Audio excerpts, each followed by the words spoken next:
Hello students, myself Arun Kumar Sharma, your history teacher. Today we will resume our theme 2, writing and city life, early cities. Topic 1, some important facts. Sumerians were the first to develop a civilization in Mesopotamia. That is why the civilization has been named after them, i.e. Sumerian civilization. Sumerian पहले व्यक्ति थे Sumerian की जिन्होंने Mesopotamia में civilisation को develop किया, और इसीलिए यह जो सिविलाइजेशन है वो सुमेरियन सिविलाइजेशन भी उसे भी कहा जाता है. As per equations there were 3 types of cities in Mesopotamia: religious, commercial and royal cities. धार्मिक शहर, व्यापारिक शहर और शाही शहर, यानी जहाँ की किंग्स वगैरह रहते थे, capital city. Mesopotamian civilization based on definite plan. Mesopotamian की जो सिविलाइजेशन थी वो एक निश्चित योजना पर आधारित थी. Mesopotamian society consists of 3 classes: upper class, middle class and lower class. Ruling class, the nobles, the royal people. In ruling class, nobles and the royal people and high officials belong to the upper class. Students, our next topic is topic 2, which were the major crops produced during Roman civilization. Roman civilization में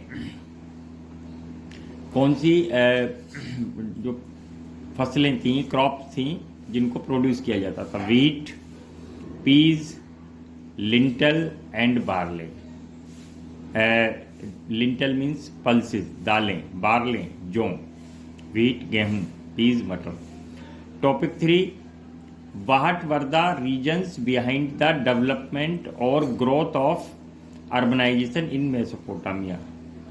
Mesopotamia में urbanisation, शहरीकरण या जो development हुआ उसके पीछे क्या कारण थे? ग्रोथ ऑफ एग्रीकल्चर, फर्स्ट कृषि का विकास. सेकंड, फ्लरिशिंग ट्रेड, व्यापार का फलना फूलना.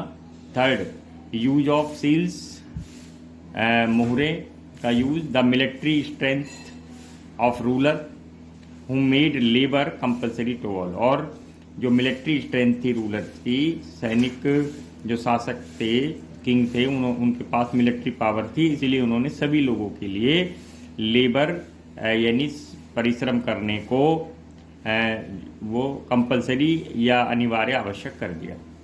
Students, our next topic, topic 4, name the 2 rulers of Uruk, Enmerkar and Gilgamesh.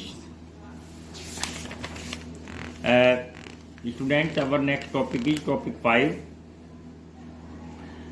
The use of seals played a significant role in the development of trade and urbanization in Mesopotamia. Seals ने किस प्रकार एक महत्वपूर्ण भूमिका निभाई development of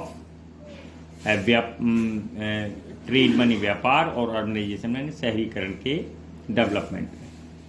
first, number of seals have been excavated from Mesopotamia. बहुत सारी जो सीलें हैं वो एक्सकेटेड माने जब उसकी डिगिंग हुई, खुदाई हुई, तो बहुत सारी सील या मोहरें मिली. These were made of stone and were cylindrical in shape. ये पत्थर की बनी हुई थी और इनकी जो आकृति थी वो सिलेंड्रिकल शेप में थी. These seals were fitted with a stick and then rolled over wet clay. सबसे पहले इसको स्टिक माने गोंद से चिपकाया जाता था, इसको रोल्ड किया जाता था एंड क्ले, वेट क्ले के ऊपर, so that continuous picture got engraved over it. जिससे कि जो इसके ऊपर पिक्चर है, चित्र है, वो बिल्कुल जो एनग्रेव्ड माने जो इस पर बना हुआ चित्र है वो लगातार सबसे ऊपर रहे. This work was done by skilled craftsman. और यह काम जो कुशल कारीगर हैं उनके द्वारा किया जाता था। The name of owner, his God, his official ranks etcetera were also engraved in it. इस पर जो उत्कीर्ण या खोदा जाता था या लिखा जाता था वो था नेम ऑफ ओनर, मालिक का नाम, हिज गॉड, उसके भगवान का नाम, हिज ऑफिशियल, उसका अधिकारी, और उसकी रैंक क्या थी। गुड्स वर फर्स्ट पैक्ड, सबसे पहले गुड्स को पैक किया जाता था।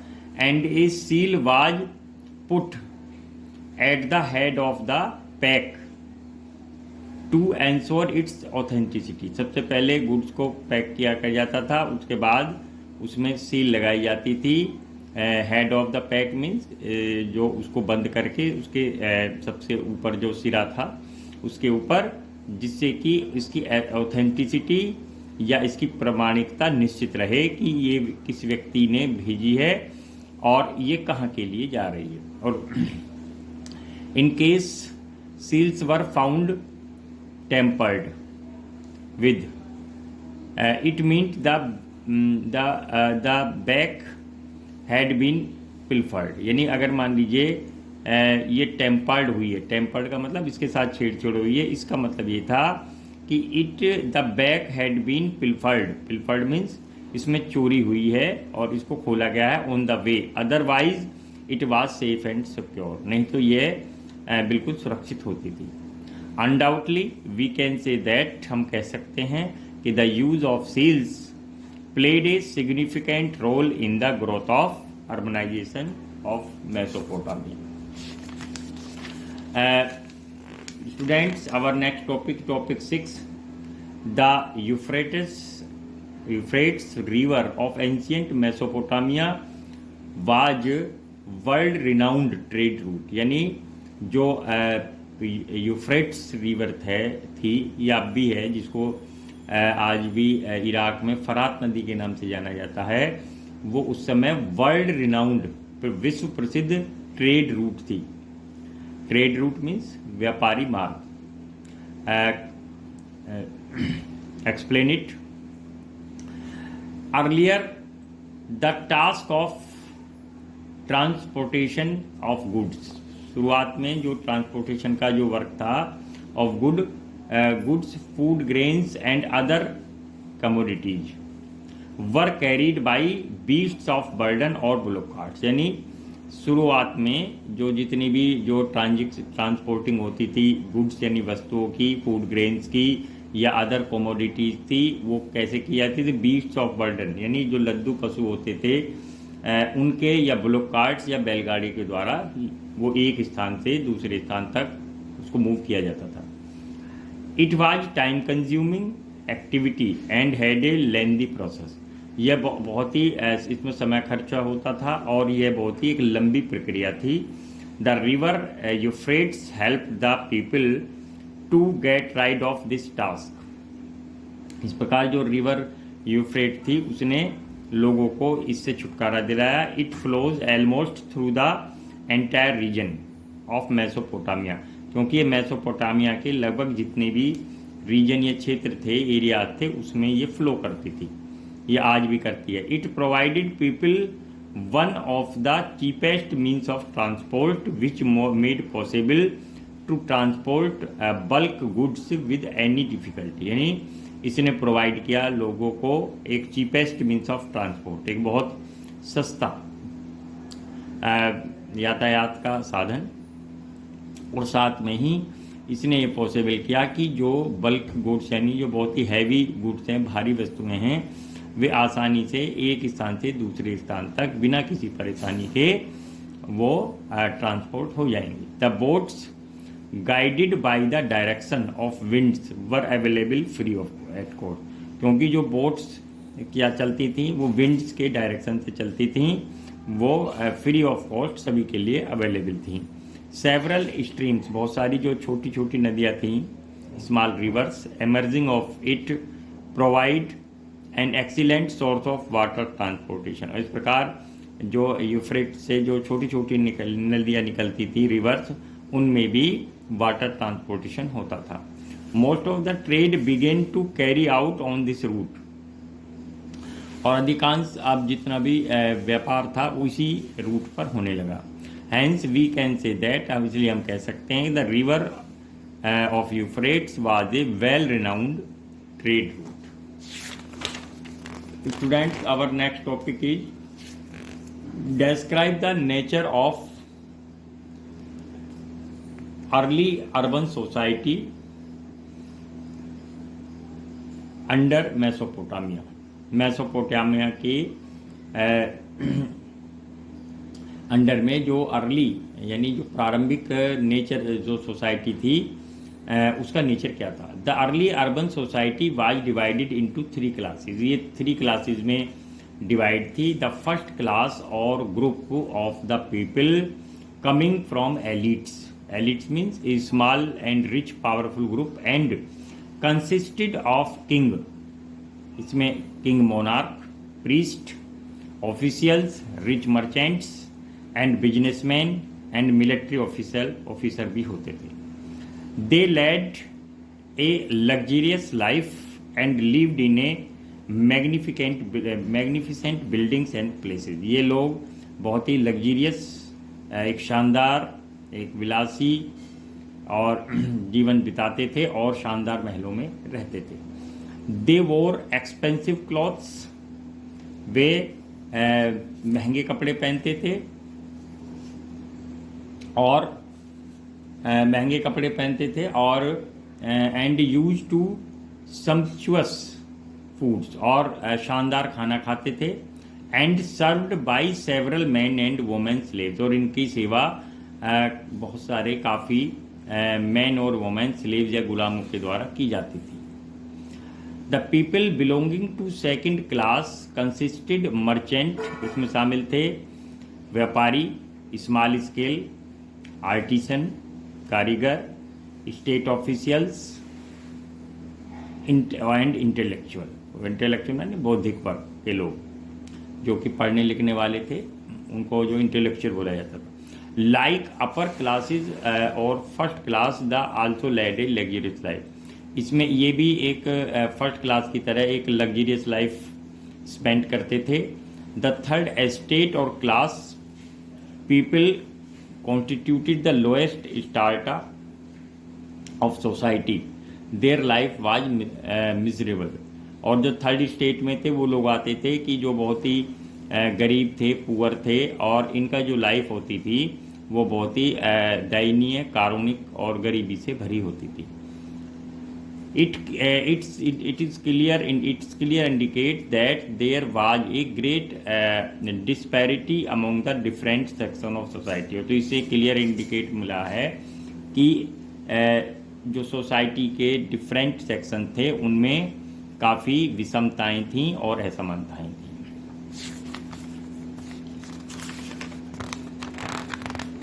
Students, our next topic is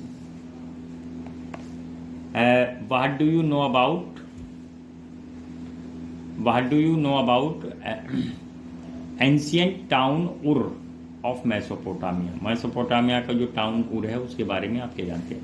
the city was founded by Mesannepada about 2670 BCE। It was a well known commercial centre, ये एक बहुत बड़ा व्यापारिक केंद्र था।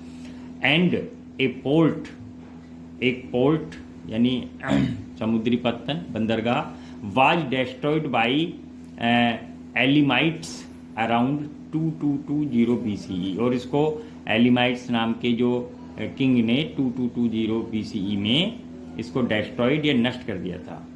उर वाज री एस्टेब्लिश्ड अंडर उरनामू इन 2100 BC। इसको फिर से दोबारा से पुनर्स्थापित किया गया था उरनामू के द्वारा। It was first excavated by British excavator J.E. Taylor in 1854 to 1855। सबसे पहले जो इसका जो डिगिंग वर्क हुआ, एक्सकेवेशन हुआ, वो किया था excavator J.E.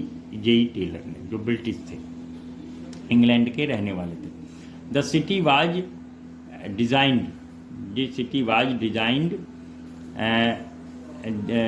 Designate the city was designed without planning, और ये बिना प्लानिंग के ये सिटी बनाया गया था, इसको डेवलप किया था एज द एक्सक्वेशन डिपिक्टेड, यानी जैसे कि एक्सक्वेशन के बाद पता चला लोगों को, डिपिक्टेड हुआ कि इसका ये it was city without planning. Excavation was carried out on a large scale, और इसका जो एक्सक्वेशन हुआ था बहुत लार्ज स्केल पर during 1920s and 1930s under the supervision of Sir Leonard